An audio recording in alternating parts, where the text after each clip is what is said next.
Estou aqui na companhia do cientista político Bruno Garchagen, que vai nos ajudar a entender um pouco mais esse cenário e para onde estamos indo. Bruno, bem-vindo, boa tarde. Aliás, boa noite. Obrigado, boa noite.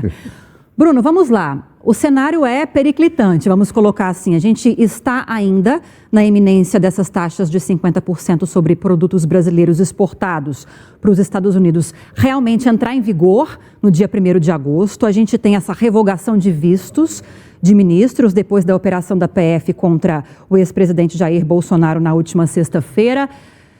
Por enquanto, a gente está vivenciando problemas no campo político, ideológico ou já chegamos a uma crise diplomática?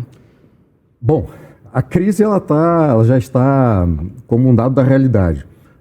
O grande problema é que a natureza de todo esse problema é parte do movimento do Trump e a forma como ele faz política. E a forma como ele faz política tem origem na forma como ele fazia negócios nas suas empresas. Isso está tudo explicado num livro que ele escreveu, chamado A Arte da Negociação. Então, todo esse problema, esse caos criado, é usado pelo Trump como uma forma de negociar. Ele estabelece padrões altíssimos de percentuais, por exemplo, de taxas, para depois chegar ao percentual que ele quer. Então, tudo isso é um método de negociação.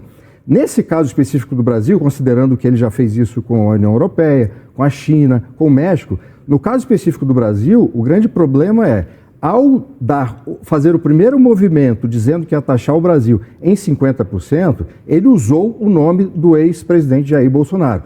Então ele transformou uma questão econômica usando uma justificativa política. E dentro desse contexto, não é só o nome do ex-presidente Jair Bolsonaro que entra. Entra o STF, como o algoz na visão do Trump, o algoz do ex-presidente, e entra também o atual presidente da República, o Luiz Inácio Lula da Silva. Então são vários componentes que estão em jogo numa mesma situação que no fundo é uma questão comercial. É claro que se tende a politizar a própria motivação do Trump, não dá para saber se o Trump tem uma legítima preocupação com as instituições do Brasil, com a democracia brasileira, ou até mesmo com Jair Bolsonaro, mas o fato é que esse movimento de taxar para chegar ao que ele realmente quer, ele já fez com outros países. Não dá para a gente saber o que Donald Trump está pensando efetivamente, mas no fim das contas o que pesa muito para nós aqui no Brasil são aquelas narrativas, aqueles discursos que vêm principalmente do deputado licenciado Eduardo Bolsonaro.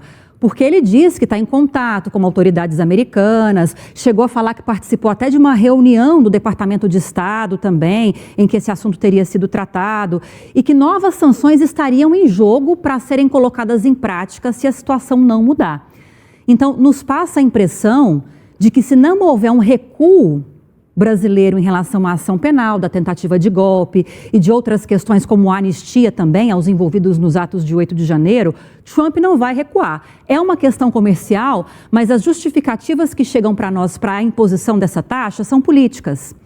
E aí a gente fica sem saber o que pensar, Bruno. É verdade. Vai ter de recuar ou não? Na primeira carta, o Trump colocava essa questão política como uma justificativa, mas colocava também uma série de condições do ponto de vista econômico para que o Brasil, o país, atendesse essas condições. Então, supõe-se que, atendendo essas condições, todo o resto não seria um problema. Só que o filho do ex-presidente, o Eduardo Bolsonaro, tem servido como uma espécie de porta-voz não oficial da Casa Branca. E o que ele disse que ia acontecer, acabou acontecendo. Então, acrescenta um problema adicional em toda essa história. Porque se ele antecipou decisões, ele já estava sabendo antecipadamente. Com isso, claro, o canal de conexão dentro do governo americano, entre ele e o governo americano, existe de fato. Só que o Brasil, contra os Estados Unidos, tem uma posição muito frágil do ponto de vista econômico, do ponto de vista político e até do ponto de vista militar. Se os Estados Unidos, na figura do presidente Trump, avançar com essas tarifas, nós teremos um problema muito sério. Não só do ponto de vista econômico, porque todos os segmentos afetados diretamente têm outros segmentos que prestam serviço, que empregam. Todos esses, toda essa cadeia de produção, ela será afetada com um problema de desemprego, com um problema de empresas que não vão ter como sobreviver. Todo mundo sofre no fim das contas. E aí nós temos um problema também de inflação. Sim. Isso vai chegar na casa de todo mundo. Né? Então, assim, essa é uma história muito complicada porque tem várias pontas soltas e, como você falou, não se sabe ainda o quanto que essa motivação ideológica ela se sobrepõe ou não à questão comercial. O fato é, o Trump fez esse movimento com outros países, do ponto de vista comercial, e fez com o Brasil.